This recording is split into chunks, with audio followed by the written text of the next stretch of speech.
is a random one because I found it at the store and it was tea.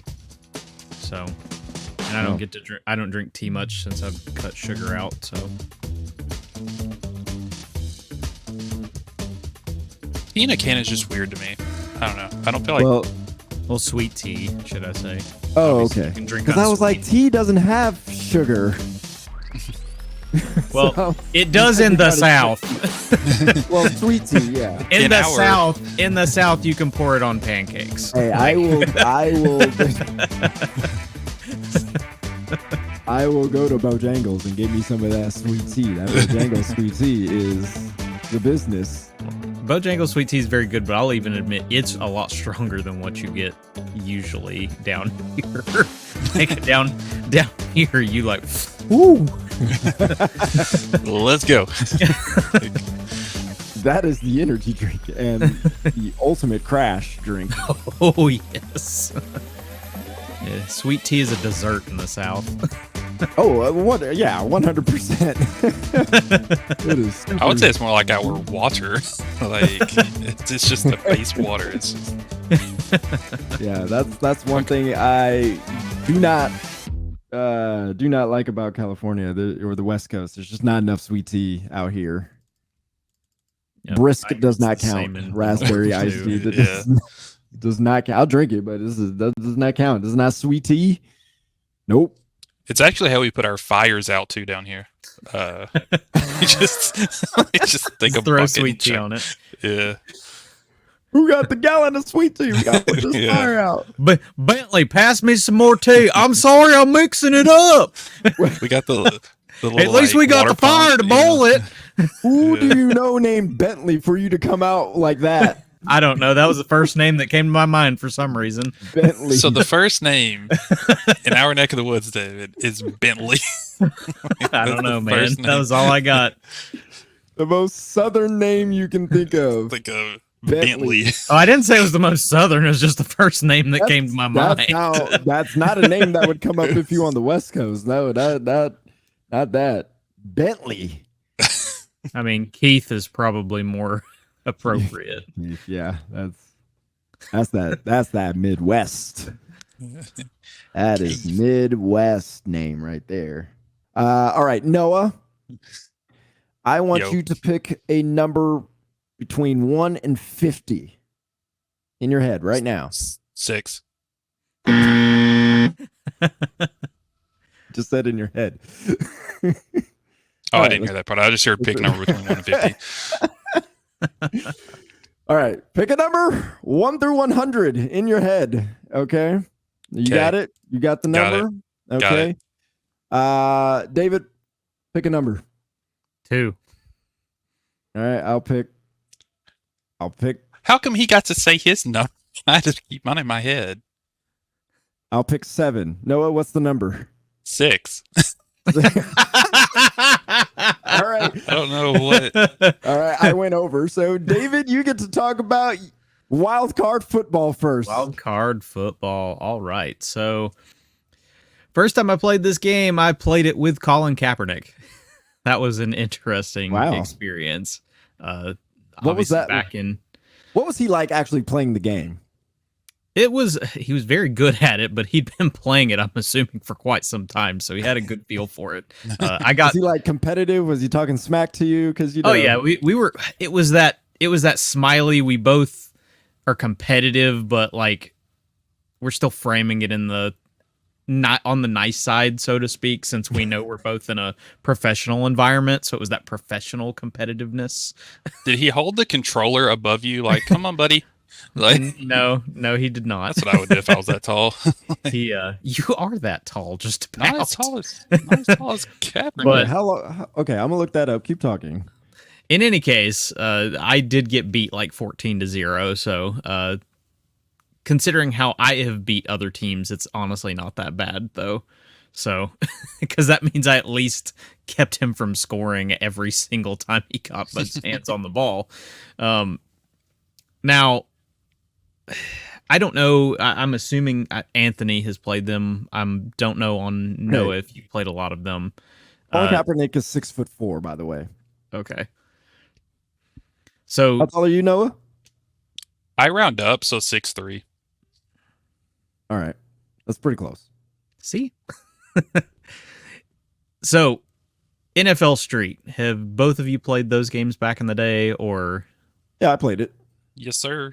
I for thought Blitz, but it was, probably yeah, did. Street's fun.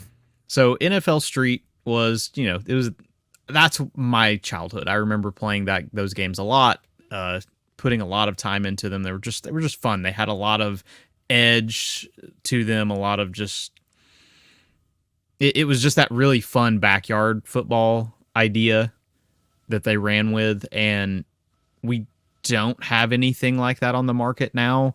I mean, heck, we don't even have third-party football games on the market after, PS2. Because I remember back in the day, you'd go and see like what was like 989 Sports Football or whatever, 989. all those stuff, man. I forgot about them. Remember that Peyton Manning football game that was on the Xbox? Wow. Can't remember. I actually think I have a copy of that at my office because I've got an original Xbox in my office at my day job, and I'm pretty sure I have that. Yeah, there used to be a ton of great football games out there, and now we were You would relegated. consider the literally Peyton Manning one great? I mean, in terms of at least it was better than some of what we've gotten now out of Madden. Okay. Madden is as much as fun as I can have with Madden. I do recognize that it has had a bit of a rough patch here as of having no competition. But in any case, wildcard football is now a thing, and I am so happy to have like an NFL Street idea back. Essentially, easiest way to put it is it goes back to that NFL Street style where you're playing with these abnormally sized players. These they kind of all make me think of Doug Martin's nickname, Muscle Hamster. They look like a bunch of muscle hamsters. But it's this exaggerated street football where everybody is, these ridiculous suplex tackles, the throws downfield, and the jukes that like they're literally like handstanding over the player in front of them with the players, and it's really neat how they've done all of that. But to make it a really good playable game is probably the best part, because you can't just throw something together and just expect it. Oh, it's going to work.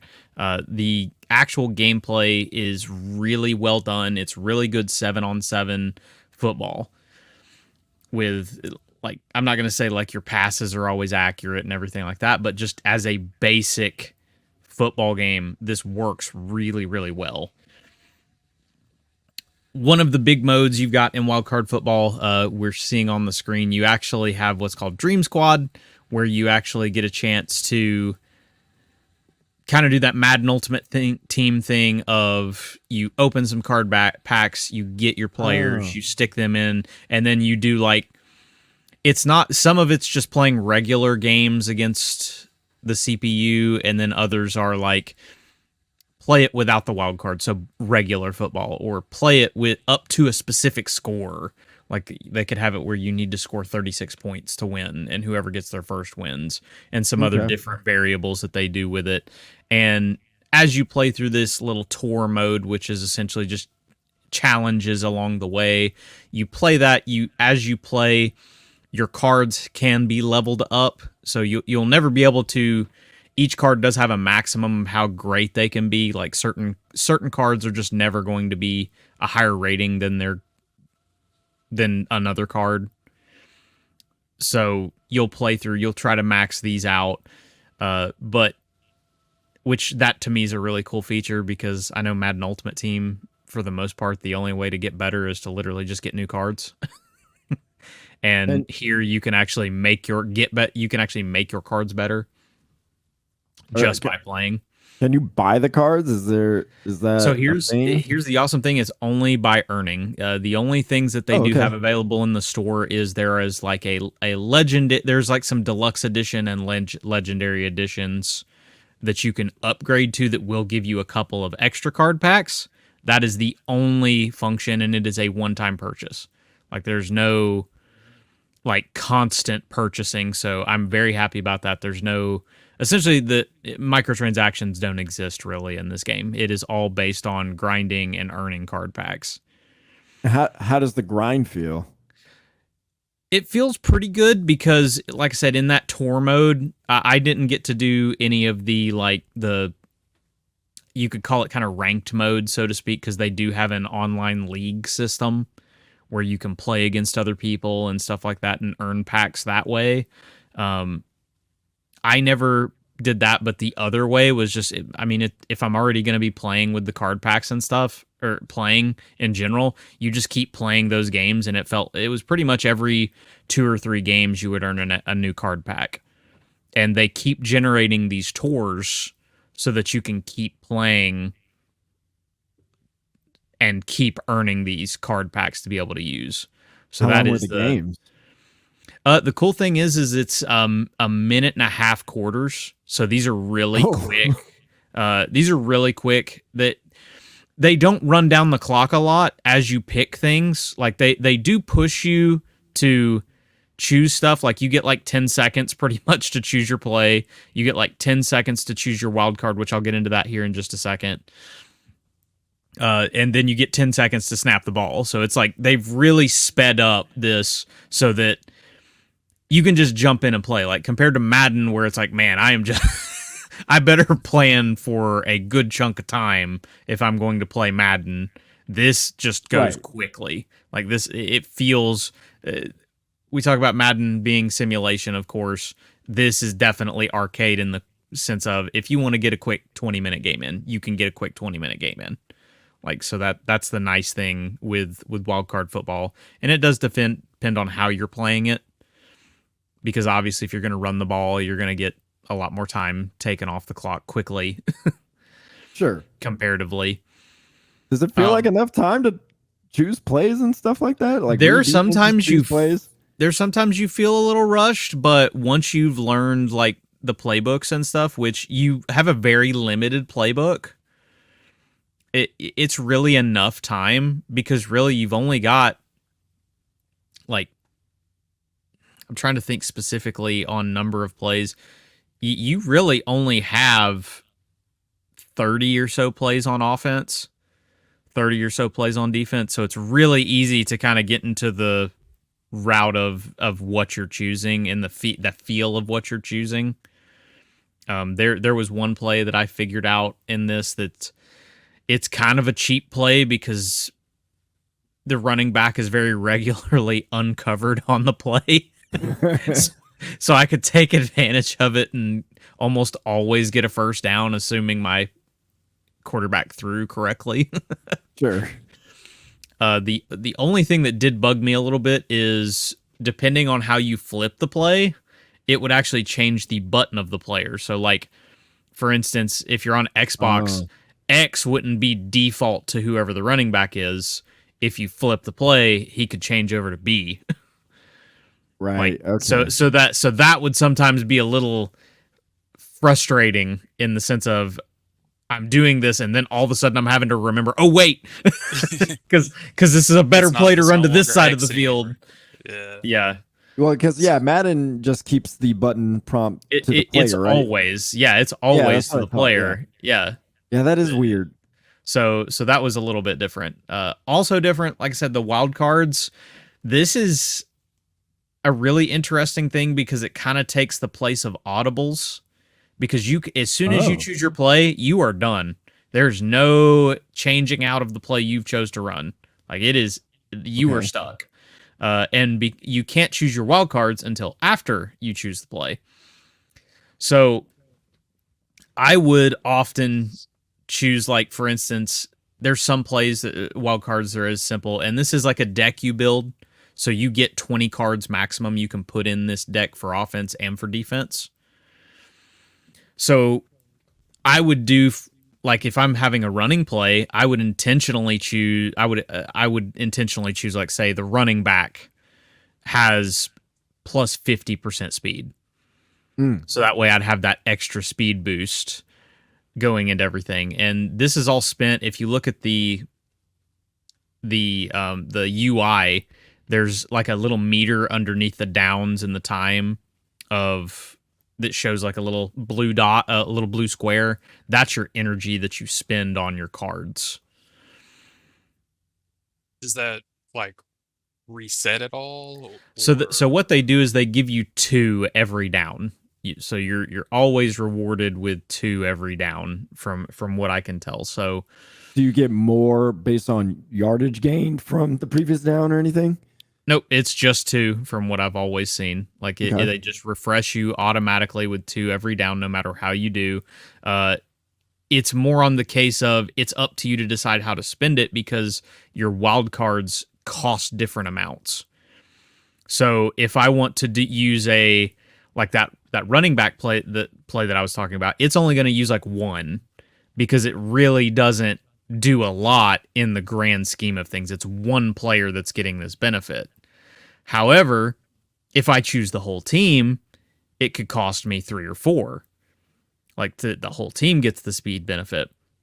Similarly, if I go with like one of the purple cards, which are it's that middle card, the middle ground. So like you've got the common cards and you've got like, I guess it would be rare is kind of what you'd call them. I don't remember what the designation is specifically, but you choose those, and then those are going to specifically do things like you want to burn your whole, like you could choose that and it would burn your whole, all the 4 cards that are present, and it would replace all your 4 cards. So maybe I don't like the cards that I could choose from, so I want to burn those cards out so that I can choose different cards. Or I could lock, this one was interesting. You can actually use that and lock the other player into having to pass on the next down. So you couldn't choose a running play at all. Like the UI literally just keeps you from choosing that play. Wow. The UI could also keep you from getting a suggested play. It's a card that's on there called Clueless, where you just straight up there's a suggested area, just like in Madden and stuff, where they're like, hey, you're down in distance, this is what you're dealing with, this is probably what you should do. It literally just wouldn't give you a play.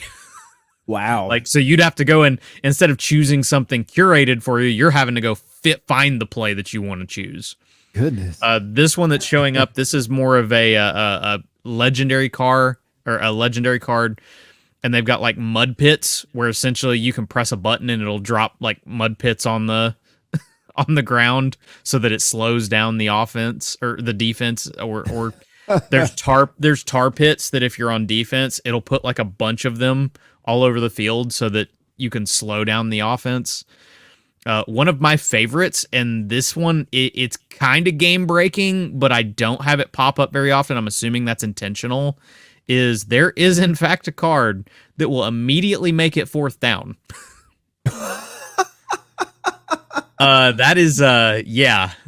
That's one of those. But the thing is, I've played quite a few games. I only ever had it show up once, and it costs every bit of energy. Like you have to literally get every single bit of energy for it to work. So it's definitely one of those things of, it's not a guarantee that you're going to have it pop up in your deck, and then it's not even a guarantee you're going to have the points you need by that point to be able to use it. It is extremely useful. Oh yeah, very. No matter where you're at on the field, 4th and whatever, this is great. So if I'm getting this correctly, do you choose the cards that you want in the game that and then they randomly show up every down? It's a deck builder kind of thing where you essentially can assemble. You have a base deck that you start out with that's just automatic, which it didn't have that card in it. I don't believe that's a card I ended up getting as I was opening packs. But once you are opening packs and all these different things, you actually can build custom decks, and you can put up to 20 cards into those decks. And at no point it is random. It's just always random. It is always 4 random cards that is down at the bottom of the screen for you to choose. So Interesting. there is choice in burning your energy, but it is not a guarantee as to what card is popping up next. So that does help that 4th down from being as ridiculously powerful. And again, I've gone through a game and had it pop up literally once. So it's not something that's just always there. Is it if you use the card, is it gone for the rest of the game, or can it repeat and you just need the energy or not? I've seen plenty of cards repeat. I just don't know if I've never been able to catch on if the legendary cards really repeat as much. I would assume it's probably one of those things of, since obviously you could put in more than 20 plays on offense or defense, I would assume they come back, but I'm also assuming that the higher tier cards are probably on a much stronger RNG. I would imagine the ratio. They're not gonna pop up nearly as much, and that does come through because of the fact I've played enough to not see them. Sure. There's one where you can automatically on offense gain 3 yards, like. So it's like 1st and 10. You can make it first. It's really cool actually to watch it when you click on it, because all of a sudden it just everything moves. It's like the field moves under you 3 yards. Like that's how the presentation is. So it's like it's really cool. Yeah, it's really cool in function to watch. Like just everybody's just sitting there and it just moves forward. Like it's really cool how they did all of that. Okay. So, like I said, there's a lot of style to this game, and the wild cards work really well with that. There's ones that people have seen in the trailer where you can actually grow into a giant, and it's only for like 3 seconds where you just become this giant player and you're just smashing through. So like no one can pretty much tackle you.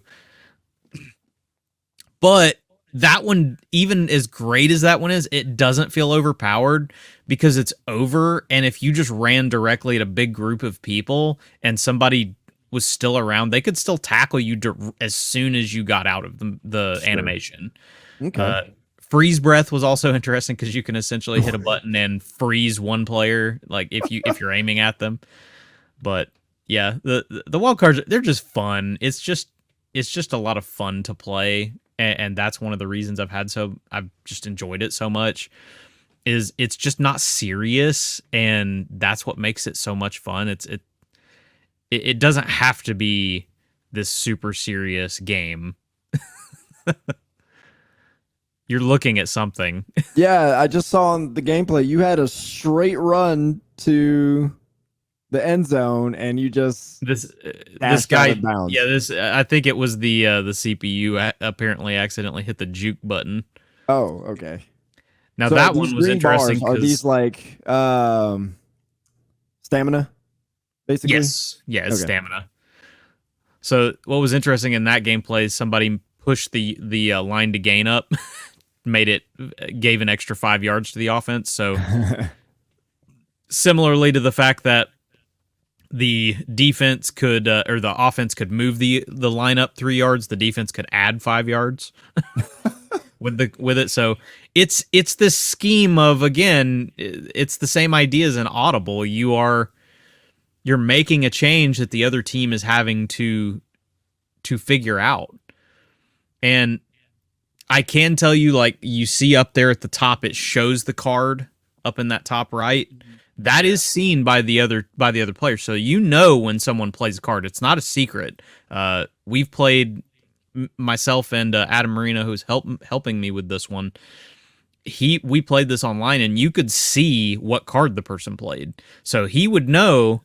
There's actually one time I took advantage of him with it. I spent money to give my wide receivers a speed boost because I got the feeling he would think that I was going to a wide receiver when instead I threw that cheesy running back pass. So I intentionally played him because I knew that would be part of the fun of this. And it worked. So it's like there's even sub strategies in it where it's not just the that going on. So I think it's nice to see that like this is a different, almost a Mario Kart style of, oh, who knows what RNG I'm gonna get for a power up, but even then the power up has to be used right or else it's not gonna matter. Oh, that's fascinating. Now I do notice at the top it says Team Allen and Team Tungabailoa, so it seems like they have rights to the names, but or the players' names, but there's no official teams. So I think this might be the most creative way they could have done this, and I actually like it better than if they would have gotten NFL licensing. They managed to get the NFLPA licensing for this game. So all of the players, the recognizable, the reasons you watch the sport a lot of the time, they are here on the field. All of them are, at least in terms of the 7v7 whole thing. The people, the big names are there. But you are not going to have, like you said, you're not going to have the Green Bay Packers. You're not going to have the Las Vegas Raiders. You're not going to have those on there. So they've been able to take that and instead put some crazy stuff in place of it, which you don't get to see it here in this footage because it is a game played between the team Tagovailoa, Team Allen, which all the teams in the exhibitions are based on the name of the quarterbacks. So you've got Team Mahomes, Team Love, all that. When you get to the Dream Squad mode where you're doing that ultimate team, building your team, that's where all the cool customization happens because you do get to name your team and all of that. And then you get these kind of wackier backyard stadiums. Like they actually have one that is Nashville, and they have us pegged because there are barns next to it and everything. Redneck houses. Yep, welcome to Nashville. Got a grain silo in the background. They got us pegged. I do like the fact that right beside your stadium are two half pipes. Yep, it's next to. It's like it's in the middle of like a skate park. Yeah. But they actually, the cool thing is they've got some crazy uniforms that they've put in the game. Like on my side, when I was playing the game, I have like my guys in almost full like Knights uniforms. Like you don't actually, it's actually a Knight helmet that's on my players. It's not even a regular helmet or a helmet designed like a Knight. It's a literal Knight helmet. Yeah. That I've got on. You can put on chicken costumes and play. It's almost like it's nuts. Some of the ones they've come up with. There's a Cthulhu one that is insane. There's one that are like diving suits, so they've got the diving helmet on. They've just had so much fun with all of those, and those are things you pull from cards. You just, as you open card packs, you get different cool uniforms and different stuff like that, and it's just fun to mess around with those different things and just really adds a unique element where they're missing the whole idea of actual licensed NFL teams. One thing I do want to give them a lot of credit on is you aren't limited to using your team only in Dream Squad. That team that you build, that roster that you change around, when you go to exhibition, if you scroll all the way to the end of all of the NFL teams, the NFLPA teams, you actually can see your team at the very end. So you can use your team in just a regular exhibition or in an online match, just a regular one rather than the actual kind of ranked-ish stuff. But something that's even cooler than that is that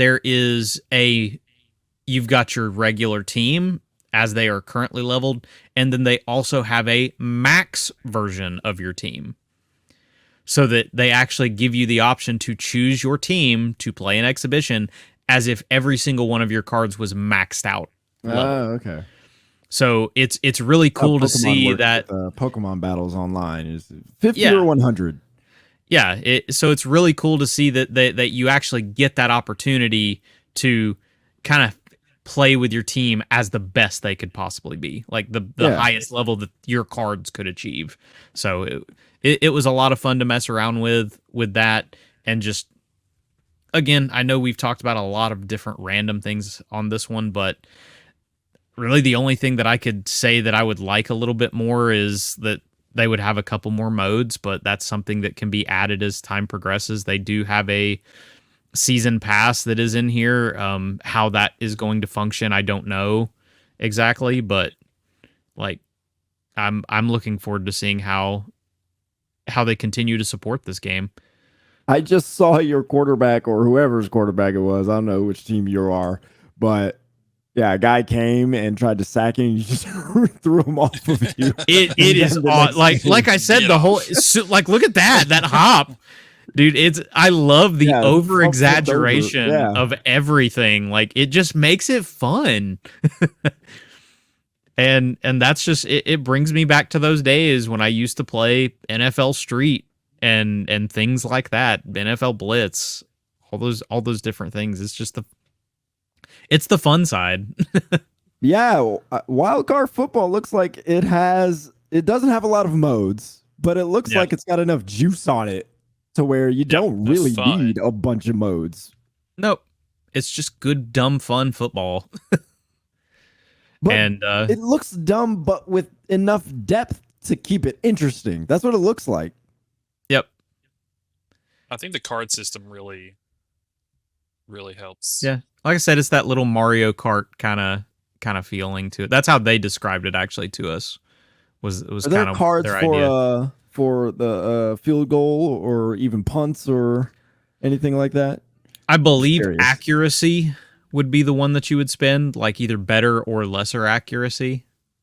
Lesser for the other and that kind of and that would and that would work for both. The kicking's one of those things where it's not really that tough in the sense of things, but I think the speed is the thing because like I said, you are really fast. They're really fast trying to get you immediately working on whatever you're doing. Yeah. So kicking can be stressful in those moments because you're having to really quickly gauge the wind speed. And I mean, if the wind is blowing hard, you're gonna miss if you aren't correct. Like if it's blowing completely to the left, you're gonna have to push almost all the way right to make sure you get that kick. So again, it's arcadey, but I think the speed also works to its advantage. Yeah, he got plastered. Literally jumped. His whole stomach was on his head. And body slammed him. Yep. It's the nice thing. This game's only $40. They're not going crazy or anything with it. So, it's the same team that I don't know that it's the same exact team, but it's the same company that produced the NBA Playgrounds and stuff. Oh, okay, so, yeah, Playground Sports. So, how many teams are there for this? Oh, it's the full 32 teams of the NFL. Yeah, it's like I said, every quarterback gets theirs, and then of course you get the Dream Squad where you can build from the. I'm assuming it's probably around the realm of because you have 7 players on offense, 7 players on defense. So it'd be 7, 14, and then the kick, and then I believe the kicker is a separate. So it'd be 15 players from each NFL team that makes it in here. All right. I wonder if eventually, maybe during the seasons, they're going to have, Hall of Fame players or something added in. That'd be dope. I'm not sure if it's one of those things that they will have purchasable or a season pass or something, because I could see that happening with that. But they did a legendary pack for pre-ordering the game, and it included, like, I believe Jerry Rice, Dan Marino. At least I think that's who they had. I don't know if they're if it's only there or if it's one of those you can pull them in card packs or how they're going to work it, but I could see it eventually hitting as something maybe you could purchase that pack specifically. This is the game where I dream of seeing somebody like Sebastian Janikowski added to the game just so you could kick like 90-yard field goal attempts. Yeah. Just for the heck of it. Because this is that kind of game. Yep. It's fun, man. I like I said, it's like when you go and you watch a B movie, you're not going for like this crazy narrative or to be surprised. You're just going for the fun of it, for the spectacle. Yeah. And that's this is what it that. accomplishes. It This accomplishes is exactly what I wanted it to accomplish. summer blockbuster video game type of thing. I'm gonna play this. This looks good. And it is on like pretty much everything. It's on PC, it's on Xbox, PlayStation, and it is the both gen cross gen, so it's last gen and this gen, and it's also on Nintendo Switch. What did you play it on? I played it on Xbox Series X and on Xbox One. And it is crossplay, so it doesn't matter what you have. You can play it with anybody. How did it play on the Xbox One? it was definitely not as pretty. Let's put it that way. Like the gameplay was fine, but it definitely was not as pretty on the Xbox One. God, those consoles did not age well. Yep. Gosh. Those consoles were like when the new car comes out, your car, whatever the previous year is, just diminishes in quality even more after coming off the lot. Right. I like what I see out of Wild Card Football. That looks like a great game. I'm a It's baseball lots of guy, fun. and it even looks fun. Like, Yeah, now we just need to get you a baseball version of this, Noah. yeah, bring back the bigs. Oh, Bring yeah. back Damn, I remember Hits. You remember that one? yeah. NFL? MLB Hits. That was back when they had Blitz, and then they also had Hits, I think. That was NHL. Oh, was it NHL Hits? Yeah, that They was had NHL They Hits. had their own version. I know Major League Hits. Baseball had one too. By Midway? No. I was almost sure it was Blitz and Hits were Slugfest. Slugfest. Slugfest. It was actually Oh, yeah, I Slugfest. It remember was made. Slugfest. It was actually a Midway. Yep. Was that Midway? Mm-hmm. Oh yeah. I'm looking at the box art. That's Midway box art. Yep. Yep. I told you. I knew Yeah. there was one. I remember playing it. Dude, NHL Hits is. Oh my gosh, that one is fantastic. That's a great one. I didn't play Slugfest. I missed out on that one. I need to go watch some gameplay of that, see what that looked like. Did you play that, Noah? I think so. You probably didn't if you think so. Probably not. I mostly played the bigs. That was what I did growing up. Yeah, Biggs is good. Biggs is good. All right. Yeah, that's Wildcard Football. We gave it an 85 out of 100. We thought it was great. It was just fun. That's all it needed to be. It looks fun. I need to play that before the end of the year. Yes. See how far up the list that goes for me in my game of the year list. Out of 30 something games I've played. All right. Well, I played Forza Motorsport. After Cassie talked about it last week, I was like, I got to play it for myself. I'm a Forza Motorsport person. I got to play this. So there are some things that I needed to know that I wasn't quite understanding from what Cassie explained. So thankfully I actually got to get my hands on it.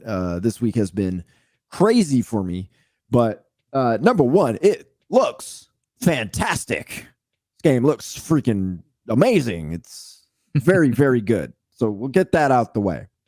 But one of the things I was super curious about was how cars are upgraded and the progression and things like that. I needed to figure that out because in previous Forza Motorsport games, what would happen is you get why is the footage going so fast? Holy frick. Zoom in. Dear Jeez. Lord. Booking it, man. I am moving and grooving it. Hold up. I might need to encode that. What happened? Oh, that's He's going why. for the speed run any percent, Fam, all I can think of is that music in the background with all the British cops are going real fast. That is yes, that is what is going on. All right. I am going to re-encode a regular. I realized I put up a video on Threads that I needed Oh. sped up. And I didn't know it would default to the speed I was doing. Oh no. So that's fine. I'll re-encode it. But I needed to figure out how the car progression was, because in previous Forza Motorsports, it was you get a new car, and with whatever credits money that you had left, you could buy parts and just upgrade it to whatever letter that you wanted it to be. Forza letters S, A, B, C. That's how the lettering works. So in playing this, the upgrade system is different in the sense of you don't have access to all the parts when you buy a car, no matter how many credits you have. You do have progression with each individual car. So if I started, as you saw on the screen beforehand, I started with a Ford, and that car, that Ford has its own progression line. I think it goes up to 20. And so as you level it up, you get access to parts. So basically, your upgrade system moves very linearly, and generally, you will only be able to participate in certain lettered cups, races, whatever, according to what that is, until you upgrade it to a place where it can participate in higher ranked races. And I like this.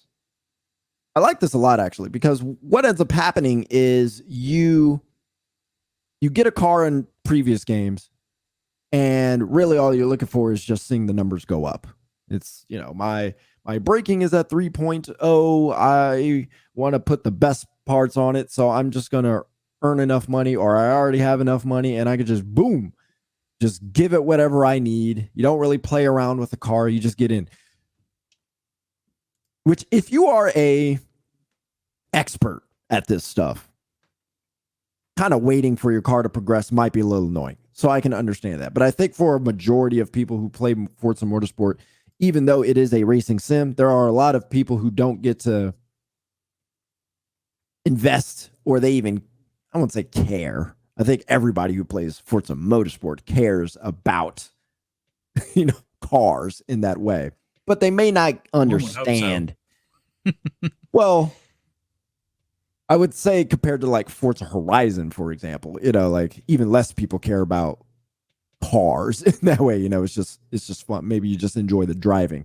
But in terms of tuning, in terms of eking out the best performance, generally Forza Motorsport people, I think, are like that. And so with this, because you have to progress slowly, you kind of get used to how those parts work and what they are actually doing to your car as you are making the upgrades. So you don't go from a C-class car to an A-class car, and you don't know what that feels like. Instead, you go from you start with a C-class car, and you incrementally add parts to it, and you get to feel how that affects your car, and it allows you to understand what these things are doing. And it kind of slowly but surely pushes you into being an expert at the parts and what they do and how they react. And so it's a really interesting and clever way of turning people like myself, who enjoy performance enhancements and all that, but I'm not good at it. But because I have to slowly deal with this, it kind of forces me to understand it better. So I really like that smart decision. And again, if you're an expert, I can understand how that would be annoying. But it doesn't take long to level up your car. You could probably do it in one single cup, which is about 4 to 5 races, and you're constantly progressing. Now, what I will say about the progression, Cassie scored it a 95. If I were reviewing this game, this alone makes me give it an 8, because I cannot stand this. So in practice, we're looking at practice right now. As Cassie said, you have to do practice. You have to do 3 laps of practice in order to do the actual race. Fine with that. But as you're doing practice, there are segments on the track. And in those segments, you get a ranking of how well you went through that segment. So whether it's a chicane, whether it's an S curve, whatever the case may be, a nice straight into a tough turn, whatever the case may be, your ranking can go anywhere from 1 to 10. So as you are practicing, you are going through the, and you can see in the top right, it says segment score. That's what that is. So little segments, progress better, you get more experience for your car so you can level it up. I like that. But I hate it. I hate it when developers put cool things like that in, progressive things, and then they do something that absolutely gets in the way of you being able to like maximize that thing. And in this case, while you are practicing, there are other cars on the track, which is a real thing in auto racing. While you're practicing, there are other cars on the track. The problem here is there are way too many cars on the track as you are practicing. And so not only do they not go as fast, now that might be because of the difficulty I was on, but still, the bigger problem is that there's just too many cars on the track. So while I'm over here trying to perfect the segments, trying to increase my time, and get a better pole position and all that, which you can adjust on your own, but still, I'm trying to get good stuff so I can level up my car a little bit faster, get better at the track. And I got these cars in the way all the time. And so I get to a segment that I didn't get, that I feel like I could improve on. And if you improve on it, you get even more experience. But I can't because these dang cars are in my way and it messes with my segment score. So I have to go around and try it again and hope there's not a car there. And like in this case, you see these two cars, like, oh, yeah. I'm not going to bump into them because I could get dinged for that seconds wise. So I don't want that. But I can't get the score that I want, or I can't even try to get the score that I want because the dang cars are in the way. So the realism of there are cars that are on the track during practice, I'm fine with that. But also in real life, they're all professional racers and they're all generally going the same speed. So they're not really running into each other unless, somebody is tweaking something. Maybe they slide a little bit, maybe they get off the track, whatever, something obscure like that. But generally, all the professionals, I don't care how slow their car is, they're generally going around the same speed. So they don't really have the problem of like bottlenecking in certain places. To get rid of that problem, there should be a way to reduce the amount of cars on the track or just have a solo practice type of thing. So that really, really is frustrating because you will get into those spots if you play this long enough. At least for me, I just felt like, and of course, the collision doesn't help your segment either. No, it doesn't. If you collide, if you get off track or whatever, your segment score automatically drops to a 1. Doesn't matter how hard you hit them. Doesn't matter how much you went off the track. If the game thinks you went off the track, if the game thinks, you made a little collision, automatic 1. So then you have to go around and try to beat that segment again. So that alone irritates the crap out of me. Especially because right there, they hit you. It had nothing to do with, like, that was just an automatic collision 1 when you didn't even initiate. The first one you did. The second one was all them. Oh, yeah.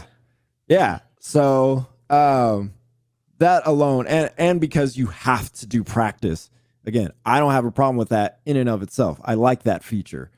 But the fact that I can't maximize my practice because of this is super annoying. Dropping the score on that for sure, because it is irritating. Like, I get having cars on there for the sake of, like, preparing you for the race of there are going to be other cars there, but I get your point as well on the way the cars are there is very rough. Yeah, it's practice. It's like an inconvenience for you. It is for practice. Get out of the way. Yeah, it's very much get out the way because in real life, yeah, if there is a faster car coming, they're on the radio telling that other car, "Hey, there's somebody behind you, get out the way," type of thing. So the lack of realism in that respect is super frustrating. And yes, during a race, I don't expect to have all my segment scores, tens and stuff because yeah, I'm in a race. They're going to try to block me. They're going to try to make my lines tougher. I get that. So I'm fine with that. But when I'm practicing, leave me the frick alone. Okay. We're talking about practice. Not talk about the game. We talk about practice. What are you talking about? So yeah, that's the most irritating thing. Other than that, I love the tracks. The tracks feel great. They're fun to run around. The initial kind of beginner tracks, I think they're totally made up.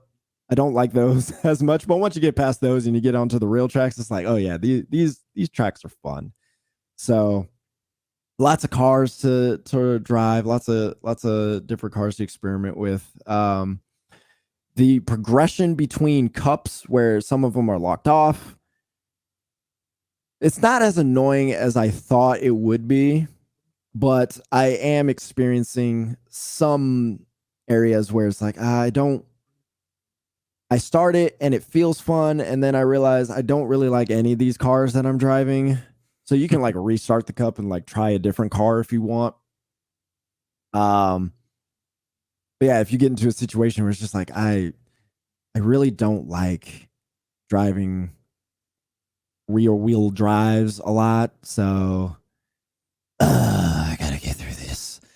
That sort of thing is annoying. But the cars don't feel so bad that they're not fun to drive at all. But it's just I'd rather drive something else type of thing. So there is some of that. But other than that, yes, it's fun. I love it. It's still Forza. It still feels good. Huh? That damage I think I saw on no, I guess that's just is that reflections or damage? No, that's the damage. That's from that one car hitting me. At first I was like, wait a second, is that just the reflections or is that the actual damage? No. One thing I do like, they've added different ways to increase your difficulty. So it used to be you could just by the driver tars, increasing the AI, messing with how realistic you want your car to feel. That'll give you increasing credits and stuff. Now you can actually choose your grid position. And so if you're feeling like you don't want the cars necessarily to be more difficult to race against, but perhaps you do want some more credits, put yourself in the back of the field and you'll get more credits that way if you can podium finish. So I like that they've given more ways to increase difficulty without just having to be a realistic racer. And I feel like that's pretty much it. I mean, driver tars, as Cassie said, they don't drive well. As you have seen, they do not respect your presence if you're about to pass them. So they will absolutely bump into you. But I do enjoy this. I do enjoy this. If I could play more of it, I will. But yeah, I'd score it an 8 if I were reviewing this. And that's just me. Hey, I trust you. I'm not. Sim racing is not my thing. So Yeah, like I stay in my Mario Kart lane. That is as far as Yeah. I go. I love the Mario Kart lane. Oh yeah. I bought Gran Turismo 7 for the sheer sake it was a VR game. Just because I knew it was going to look incredible in it, and I don't think I've even played it. I think it's just my friends. Yeah, I know sim racing isn't for everybody, but I love the challenge. I'm very much a self-motivated competitive person. I will absolutely try to beat myself as well as others. I am both ways, and this is one of the best ways to satisfy that craving. Just going around a track, figuring out how to, because it's like a puzzle, the puzzle of how do you maximize every turn, every straight, the gear shifting, all of it, tuning the car, all of it. It's a giant puzzle, and I enjoy it. That's Forza Good Motorsport. stuff. Yeah. It is fun. It feels good. It does feel good to drive. Now, I don't even know how to segue into this. Okay. We got some footage from IGN. Oh boy. We've been talking about good games, so just get ready. We have to people. humble it. We have to stay humble. Yeah. Yeah. You know what? Forget humble. You know, this game could be nominated as the worst game of the year, as far as I've heard. King Kong doesn't sound like it's doing so well. For a, what was it, David? $50? Yep. $50 game. So none of us have seen the footage of this game. We have heard headlines. I've seen very minor footage, but okay, you've seen a little bit, but not right. like clips on Twitter. That's the most I've seen. So not enough to see like actual in action. Okay, so we're about to show some footage from IGN. This is IGN's footage of King Kong. We're gonna react to it as we watch this. Should I have the sound on? Might as well. need We the might, sound? might as well get the full experience. All right. We're gonna watch this. Okay, here we go. Unmute it, David. This is your upload. Oh, gotcha. Oh, that audio is awful. I haven't even heard this audio. Oh my god. Let's see. Night storms are a bad omen in times of crisis. And the Kongs knew it well. Look how the mud, like he's just tiptoeing and mud's like. Oh my gosh. The father and the son had yet to return from hunting. And the Holy Spirit was somewhere else entirely. The mother, fearing the worst, His decided fur to looks venture glossy, out like in search of an her old family. action figure. Who is he looking It at? does Like, look I'm at an trying action figure, like the old This plastic. looks like Yeah, Disney the very Infinity on the plasticky- PS3. I wouldn't even say 3. I would say 2.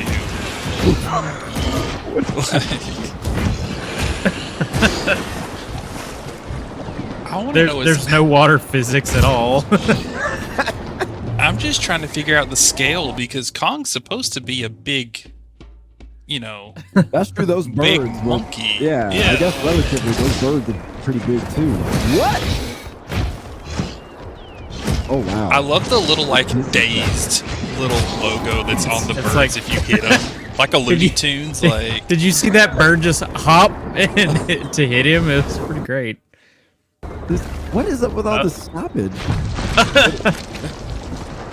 That's probably Hey. the most technically good part of the entire thing was bashing through that thing. I hate games that stop you to do a tutorial. In Like, a just tutorial, put it on the yeah. screen. All right, watch these water physics. Oh, there we go. We saw a little bit. Except when they attack, they don't even actually attack, Look they at just the jump. waterfall water. Look at it. It looks like it's just like modeled to just shoot up. Like it's not the water. yeah. It's just water shooting up. Also, is that river like 10 feet deep? Like I'm trying to. The scale is just hard to judge. They don't even like if you watch, like I know I keep saying it, they just hop at him. Yeah. There's no actual attack, I don't feel like. I just can't.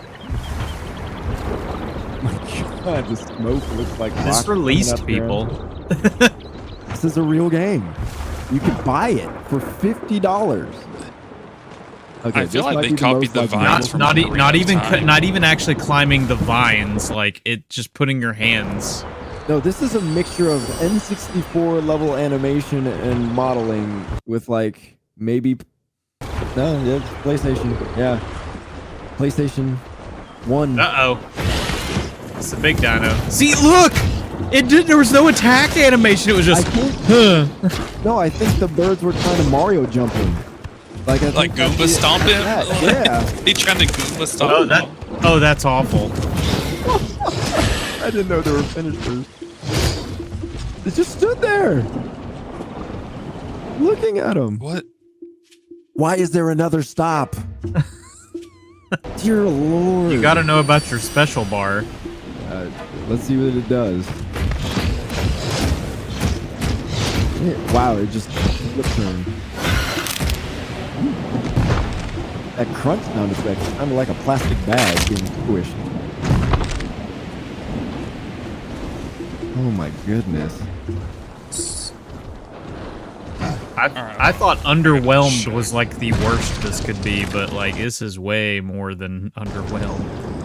Oh my god. Yeah. Oh, breath too. And it's Breath not really of an the Wild. ultimate, it's just more power.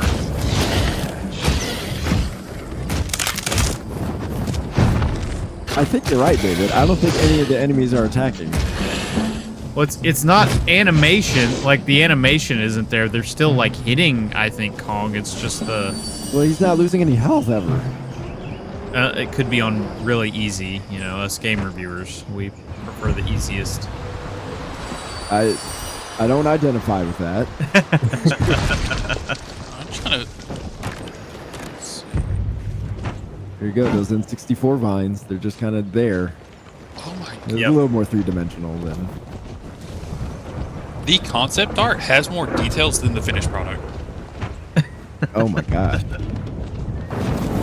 Oh no, the chickens. Okay. All right. Well, where do we rate this? Who? Worst game of the year? I played Gollum. It has more than that does. Like at least, Really? yeah. I'll admit I was one of the higher people on Gollum. Should I have been at the score I was? Probably not.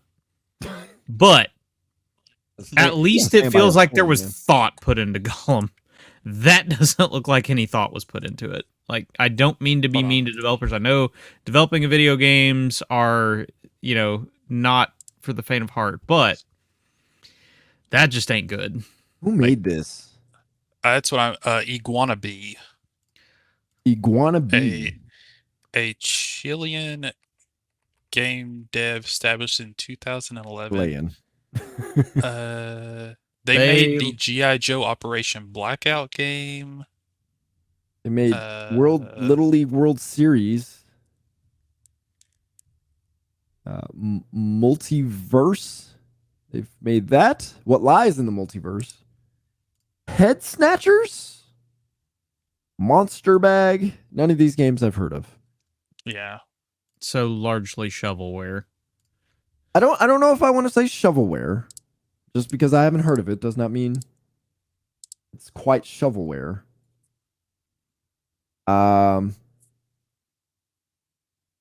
was something.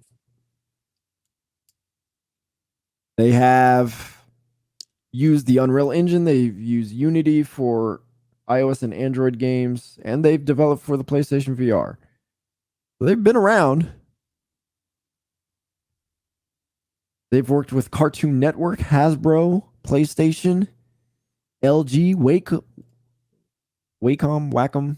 I've never actually known how to pronounce that. Game Mill, Iceberg Interactive. Wow. I just don't know. Okay, let's ask this. We don't even have to look. Do you think this is the worst game in their catalog? I mean, probably. Considering It's I the have one I not know, heard of- and yes, having to go off of that is rough, and I'm being generous with that. Yeah, that's term. rough. I can see why that is What's the turning Metacritic on heads. Let's see. I here. need to know. I need to know. What is this? Rise Skull Island Kong. Let's see here. Skull Island Rise of Kong. All right, that's the full name. Yeah, that's the full. It's supposed to be like a prequel or something. What's know. probably the most funny is the 360 King Kong game is probably better overall. Peter Jackson's King Kong, the official movie game, The official. which Yeah, funny that enough, one is actually an had 80. on Metacritic. Yeah, it's got an 80. Something I would not have necessarily expected. Well, the user scores is sitting at a 3.8. Not that that matters too much, but Yeah. IGN gave it a 30. Wait, I need to know if Travis reviewed It was this. not. It was not Travis. It was not Travis. It's- Okay. It was I not think his name Travis. was I know Phil. He was spared from reviewing another awful game. So as far as I can tell, there is one critic review, and that is IGN. That is IGN's. Yep. Okay. Okay, so I've got to say that there is one person on the user review that gave it a 10. I saw. I'm going to read this just for the sheer sake of it. It's Crossino. It says, "This is honestly one of the best games I've ever played." Okay, this person definitely has not played any video games ever. I actually enjoyed this game very much. I don't know why everyone hates this game. Maybe they are just review bombing. Either way, I found the controls to be decent at least. They Decent weren't at least, amazing. and you get a 10. They weren't Man. amazing, but it didn't hurt my thoughts of the game. I found that the fights were good, though, and that I enjoyed them. The graphics are good as well, and the sound was beautiful. I can't Beautiful. wait for a sequel of this game if they choose to make one. Beautiful sound. Beautiful sounds. Oh, man. I want to meet this person just to have a Yeah. conversation with them. Just like, let me pick your brain for a bit. That's beautiful. Let's chat it up. Look at that smoke. Isn't that smoke impressive? You see from the hand clap, it's always dark like fire. Yeah. Yeah. There's Man. dirt all around you. Say it's accurate. This is indeed a video game, people. Ah. I wonder if you're the developer, like you just know what you put out. I'm sure they know what they put out and they just laugh at themselves. They're just like, you know what? We know. Just We laugh. get it. Yeah, like Good possibility. Just laugh. that All right. is- Oh, I need a reset. We got some news. Phil I am Spencer. humble, that's for sure. I'm reading this off of gamesindustry.biz. I didn't get time to break it down, so I'm just going to read it. It's not a long article, but the headline says Phil Spencer says Call of Duty exclusivity deals are done. And the article says following Microsoft's acquisition of Activision Blizzard for $68.7 billion, Call of Duty's exclusivity deals are poised to end. As reported by Game Developer, the news comes from Xbox Phil Spencer in a recent appearance on the official Xbox podcast. Quote, "I don't want to feel like there's content you're missing out on. That's not the goal," end quote, said Spencer. The shooter has had deals with Xbox and PlayStation over the years. More recently, Call of Duty on PlayStation has offered access to timed exclusive online betas, in-game skins, and multiplayer modes. Spencer added, quote, "We have no goal of somehow trying to use Call of Duty to get you to buy an Xbox console. To that effort, Microsoft has signed deals to guarantee Call of Duty will continue to be released on PlayStation and Nintendo consoles for 10 years.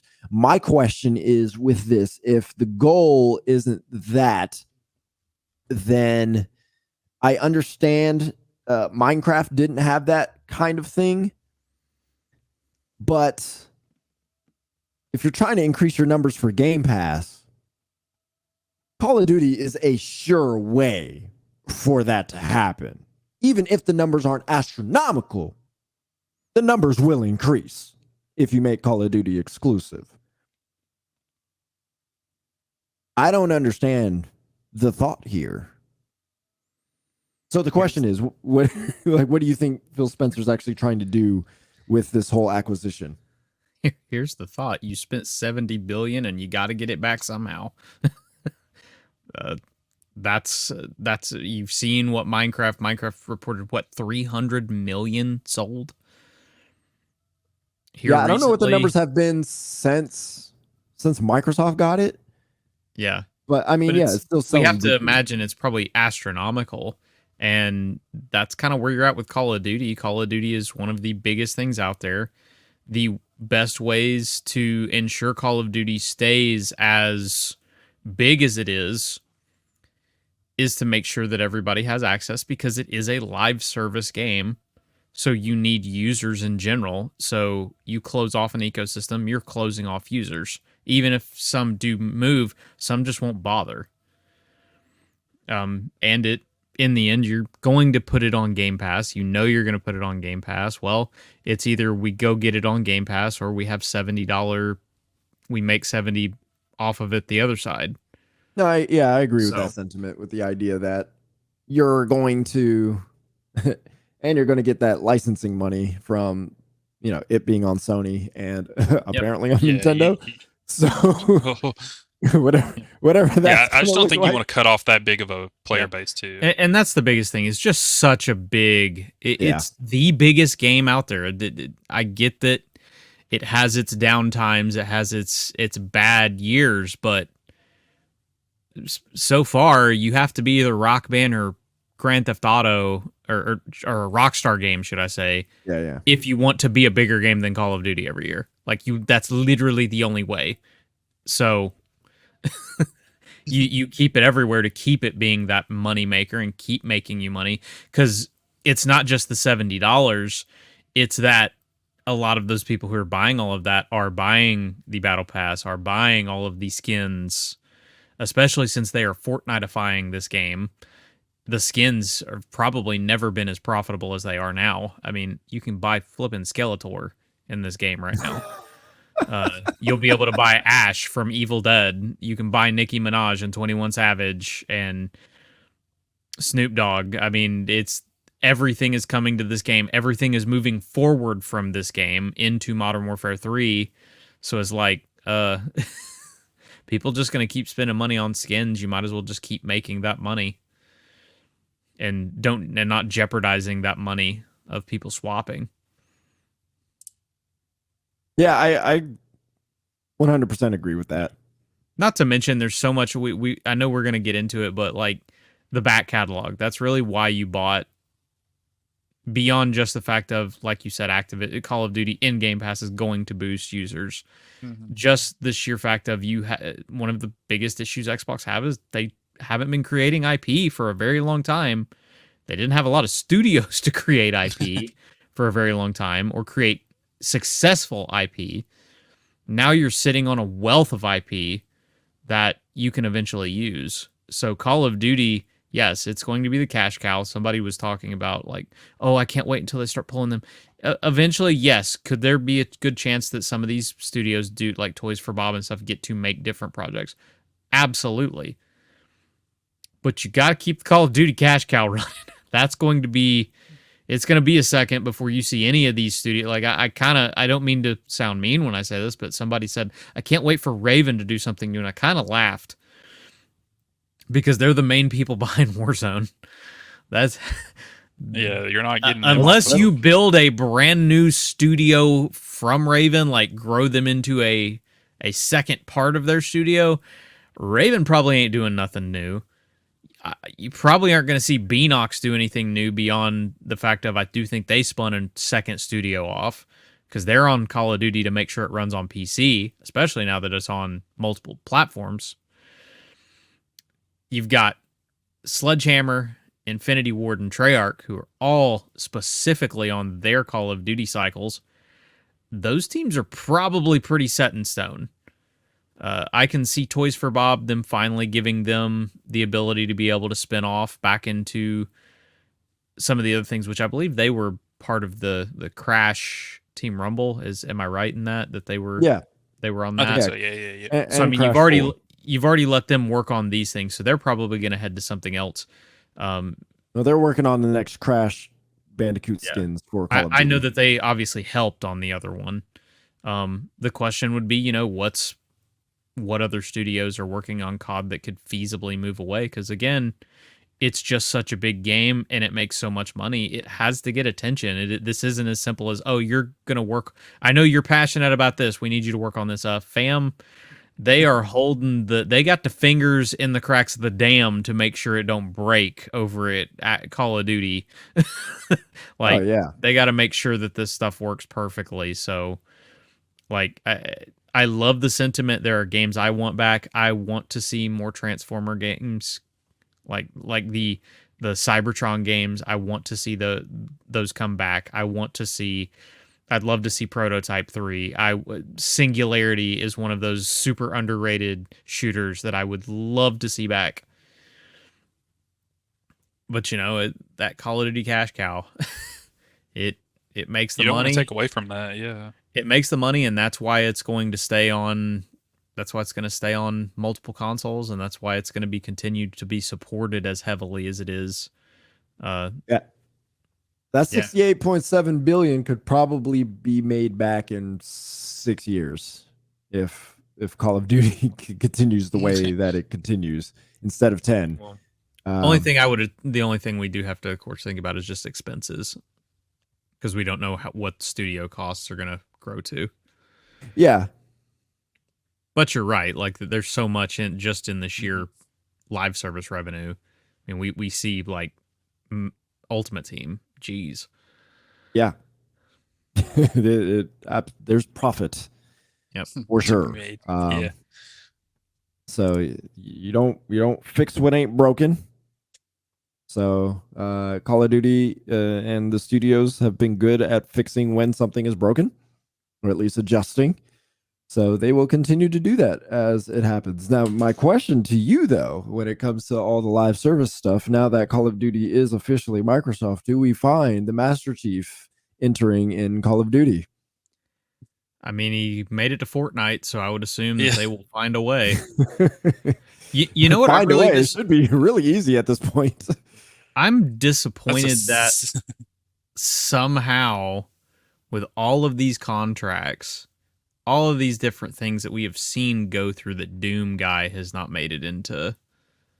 Like you can literally buy a Doom bundle on the Call of Duty shop right now. Like, that gives you the Doom shotgun with the low FPS, the low frame per second. I got to use it and in a chainsaw, and it's like, it's so neat. I went ahead and bought that bundle, and it's like, how the crap do we not have Doom guy himself? Like, in Halo? Is it well, in Halo, yeah, that's 100%. I'll be like, how in the heck is he not an Infinite?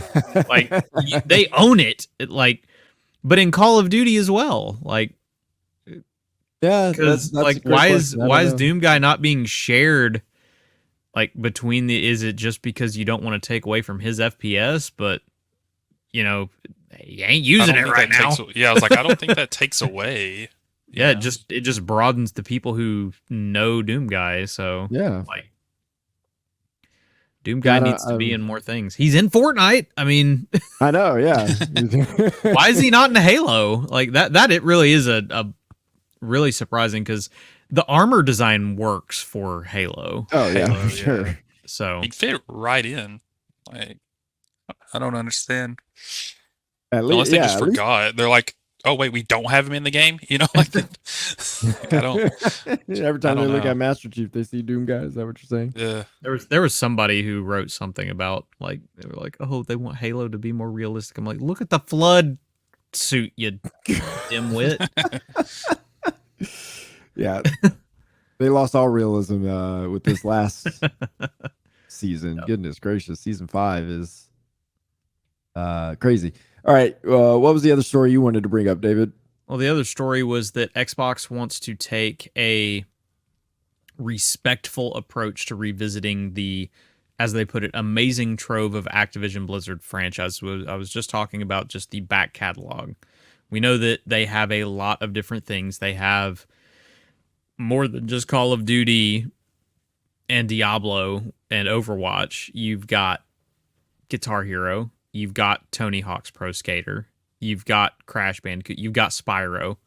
You've got, I know Hexen is one that people bring up. I never played that one.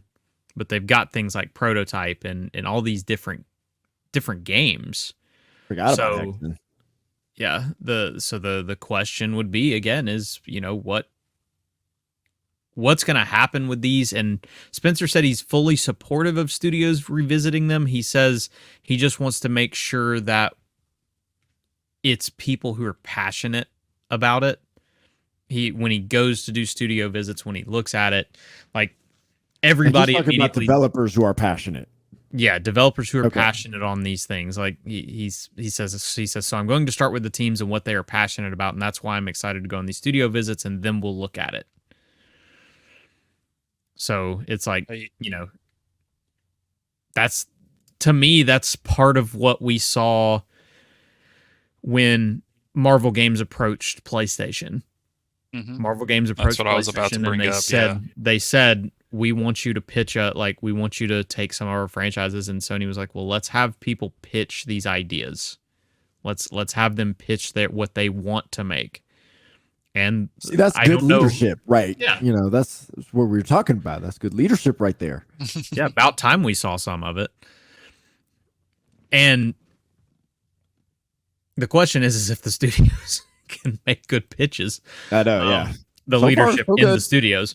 But you've got, like, again, Insomniac comes up with the pitch, says, we really want to do Spider-Man. And 3 games later, you cannot tell me these teams are not the most passionate Spider-Man fans, like, with what they have made. These are some of the greatest superhero games we've ever played. And that's what you want. That's what I definitely want to see. I want to see these teams. I don't want somebody to be pushed to let's remake or a sequel to Singularity just because we want to make a sequel just because of making a sequel. I want the team to want to make this. Like, there's nothing going to be a worse taste in your mouth than going to a franchise you've wanted for a long time for another game, and then it sucks horribly. Yeah, or you can mediocre feel Spyro is not what you're going for. Yeah, exactly. I don't want it just thrown to a studio just because it can be thrown to a studio. You want the studios to want to make it. Like, I think that would, be more enjoyable for them, and theoretically would turn out a much better product. If they're passionate about it, they know the IP or, whatever it may be. I think as long as it fits, like their idea and what they want to do, if it fits with what will work, I think that's what you got to look for. Yeah, I mean, I think that's a great perspective to come from Phil's perspective, in the sense of, because you listen to the fans and we'll do what the fans want, but if no developer actually wants to create another Spyro because they don't have a good idea, because they don't understand the IP, then you'll get another Spyro and then you'll be mad because it's not great or as good as what it was. You'll get a Skull Island, Rise of Skull. That's what you'll get. Fire that. Is that going to be our new verb? Man, they really Skull Island this thing. Skull Island this thing. Yeah. Right, go ahead. Go ahead. I was just going to say, I just sent a list of all the IP that they now own. That's a lot. Is there a game on the list, specifically the Activision Blizzard list, that you want to see brought back? Call of Duty. Yeah, what? Absolutely. Call of Duty's been on a downtrend. We need Call of Duty back to Overwatch. No. So is there even, like, if you want to take it a step further, is there an Xbox studio? I'm not even saying an Activision studio. Is there an Xbox studio you would like to see make that game? I don't know enough about all these studios to suggest. Yeah, that's me. That. Some people do, some people don't. Yeah. So. Because like for me, like the first thing I look at is I want a StarCraft shooter from the wonderful people over at Coalition, because that would be awesome. Yeah, but they're like a third-person shooter kind of. I'm fine with that. Okay. Yeah, I don't. It would, like, we already have a Reinhardt skin of what's his face from StarCraft. Like, he's big and bulky. You can make that work in from Coalition. Yeah. I'm not saying it couldn't work at all. But when I think of something like Spyro, I don't know what studio I would want. So, like Rare, for example, it's not the same Rare that made Banjo-Kazooie. Yeah. So you know, people talk about, oh my God, I want another Banjo-Kazooie. It's not the same Rare. People That's brought up Toys for Bob doing banjo. yeah, but they seem to have a nice beat on Crash. Yeah. I'm not saying they couldn't figure out Banjo, but Rare bring back Skylanders. Skylanders was all right. I ain't gonna lie. yeah. There was Skylanders some all was right fun. Skylanders. But no, I don't know. But I'm looking at this list and I'm like, I really don't have a attachment to a lot of Blizzard Activision games. I need what's her face to just discontinue their Indiana Jones game, since that license is not going to grab people and switch it and make it all Pitfall. Oh gosh, yeah. Like, just take the ideas that you had for Indy and just make it Pitfall. Right? Because that's essentially what Naughty Dog did with Uncharted. It was literally based off of Pitfall. Yeah. It's a brilliant idea. Because Do you I guys am a want little bit Guitar worried Hero about that back? game. I would love to see Guitar Hero back. I just don't know what form Guitar Hero seems perfect because of the whole live service idea, and I don't think that live was a well-designed live service idea. You feel like there could be something there, but I would love to have it back, but that's just as a music fan. But I haven't played Rock Band in forever. So I don't know. I think Guitar Hero is one of those that people always talk about wanting it back, but then if they actually did bring it back, they wouldn't buy it. Well, some of it is such an I expense. feel like that too. Yeah, It's such an 'cause you have to expense invest now in the- because yeah, because I mean the instruments, the old stuff's not going to work, and they're not going to make it work. yeah, you're Not that they were- $100 to $150 at least, Yeah, especially that's- just in the game and the other, and then that's not counting. You've got to choose the right songs. It provides a headache trying to get licensing for anything like that too, I would imagine. Yeah, licensing the songs, and then again, you've got to get good songs for it. Yeah, with the streaming scene now and the fight for artists to get paid, I can't see how licensing would be simple. And I don't mean it in a way that's like trying to like be like rude to the artists and stuff, but like Just Dance just fits better in today's main genres that go around. It feels like It does feel like I don't mean it that there's not good rock music out there, but I don't feel like it's like it was back when Guitar Hero was coming out.